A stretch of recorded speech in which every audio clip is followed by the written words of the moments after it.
Every man's life begins as a boy, and every boy's life begins with a promise. We are told through our narrative, our scriptures, that we were born into the actual image of God, the Imago Dei. We were given the earth to shape it and make it look like and feel like the place that God intended it to be. Of course, part of the story is we mess it up, right? And so, therefore, sin enters the world. But one of the problems is we've presumed that sin is actually more true for us than the image of God is. Sin has ruined, in a lot of ways, us. But it hasn't completely ruined us, meaning there's still hope, there's still promise. One of the ways that we can define boyhood is to be filled with promise.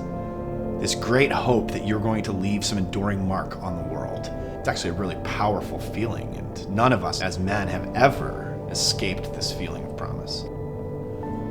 You know, there's a story, a man in the scriptures that we like to look to, David. You know, he's a remarkable figure, mostly because he's such a mess. But he's also a great example of this filled with promise. Maybe the moment of promise was this moment when David slays the giant Goliath. I mean, imagine it. He slays this giant, and his people are saved, right?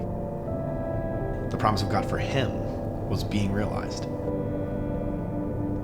All of us have had these moments. Some of us in business, some of us in sports, some of us in relationships. We've slain these giants and we've felt our promise fulfilled. And in those moments, I've actually sort of thought that maybe my whole life will be a promise fulfilled.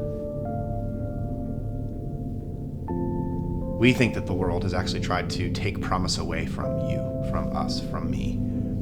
It cannot do that. The promise that we have been given as men and as boys, as people made in the image of God, is one that is inextricably linked to the image of God that each one of us carries around with us every single day. And so while one hand certainly is messing up things because of sin, the other hand is at the same exact time revealing the glory of God and the promise that we have as men. The promise that we were given as boys.